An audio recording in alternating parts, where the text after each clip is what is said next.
और इसके अलावा हमारा अन्य प्राणियों के साथ कैसा संबंध है, सिर्फ प्रकृति और प्रकृति के घटक ही नहीं, अन्य प्राणियों के साथ कैसा संबंध, अन्य मनुष्यों के साथ कैसा संबंध, हमारे से पहली वाली पीढ़ी के साथ कैसा संबंध है, हमारे से बाद वाली पीढ़ी के साथ कैसा संबंध है, उनसे हमने सीखा क्या, अगली पीढ़ी के लिए छोड़ा क्या, वहां से हमें मिला क्या, अगली पीढ़ी के लिए विरासत क्या छोड़ी।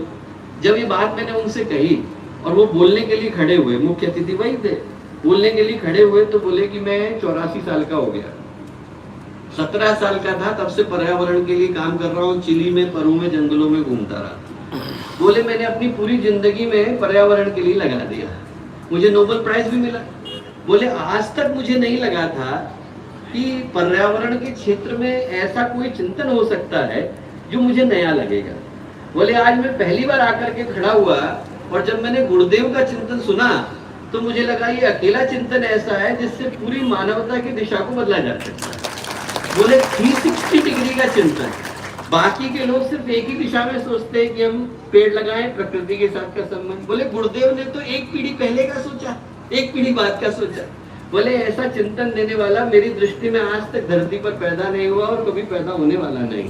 हम लोग कितने सौभाग्यशाली हैं, उस चिंतन के प्रतिनिधि के रूप में यहाँ उपस्थित हो पाने का सौभाग्य मिला।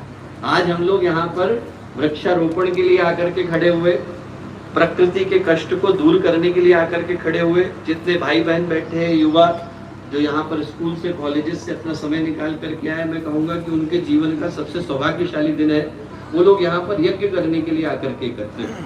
भगवान जब गीता में कहते हैं तो भगवान अर्जुन से कहते हैं कि अर्जुन 2 तरह के यज्ञ है, एक यज्ञ तो वो है जो यज्ञशाला में चल रहा है और एक यज्ञ वो है जो प्रकृति कर रही है। यज्ञात् भवन्ति भूतानि पर्जन्यात् अन्नसंभवः, यज्ञात् भवन्ति पर्जन्य यज्ञ कर्म समुद्भवः। नदी बह रही है, एक के लिए नहीं बह रही, सबके लिए बह रही है। यहाँ से नर्मदा जी गुजर रही है, ऐसा नहीं कि सिर्फ उनको पानी दे रही है जो पूजा कर रहा है, हर एक को दे रही है। उनमें से बादल निकलेंगे तो एक के लिए नहीं बरसेंगे, सबके लिए बरसेंगे। और बादल जब बरसेंगे तो सबको देंगे, धरती को देंगे, भाई सब मिलकर के किसको देते हैं, हमको देते हैं। तो हमारी जिम्मेवारी क्या है कि हम इन सबको पोषित करें, नदी को पोषित करें, बादलों को पोषित करें, पहाड़ों को पोषित करें, जिन्हें सबने मिलकर के हमें बनाया उन सबको पोषित करने का काम करें। आप में से कई लोगों ने एक पिक्चर देखी होगी, अवतार। वो जो अवतार पिक्चर में जो पेड़ था उसका नाम था गया। वो जो गया है वो गया हाइपोथेसिस से आया। जेम्स लविस्टॉक एक बड़े प्रसिद्ध साइंटिस्ट हुए, उनको नोबेल प्राइज मिला। और उनको नोबेल प्राइज किस लिए मिला? इसलिए नहीं मिला कि वो एस्ट्रोफिजिसिस्ट थे, उनको नोबेल प्राइज उनके इकोलॉजी में काम के लिए मिला। क्या काम उन्होंने किया? उनको बनाया गया था इंचार्ज कि आप ये देख करके आइए कि मंगल ग्रह पर जीवन कैसे है। उन्होंने कहा मंगल ग्रह का जीवन ढूंढने से पहले ये देखा जाए कि धरती पर जीवन क्यों है। तो उन्होंने 8 साल लगाए। लगाने के बाद एक बड़ी इंटरेस्टिंग थ्योरी दी। क्या थ्योरी दी? उसका नाम है गया हाइपोथेसिस। गया का मतलब है प्रकृति मान। ग्रीक के अंदर गया का अर्थ है प्रकृति मान। और मजेदार बात है कि आपको इंटरेस्टिंग लगेगा, हम लोग जब गायत्री का नाम बोलते हैं तो क्या कहते हैं? गयान प्राणान त्रायते सा गायत्री। गय का मतलब क्या है? प्राण।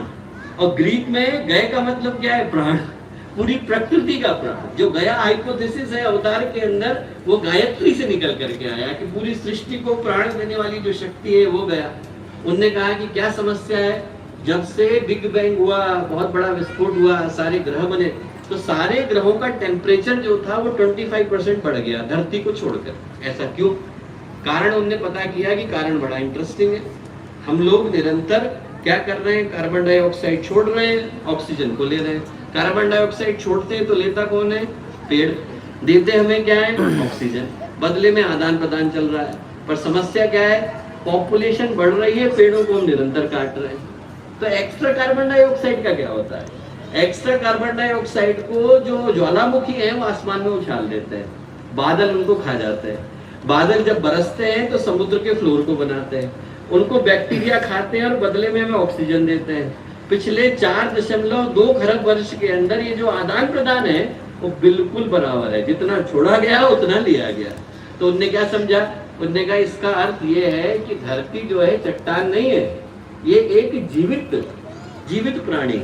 उनने उसको कहा कि ये लिविंग बीइंग है और ये अपने टेम्परेचर को खुद ही रेगुलेट करती है। और इस टेम्परेचर को बनाने में हर कोई मेहनत करता है। हम भी मेहनत कर रहे हैं, पर ज्वालामुखी भी कर रहे हैं, बादल भी कर रहे हैं, बैक्टीरिया भी कर रहे हैं, पेड़ भी कर रहे हैं और चलने वाली हवा भी कर रही है।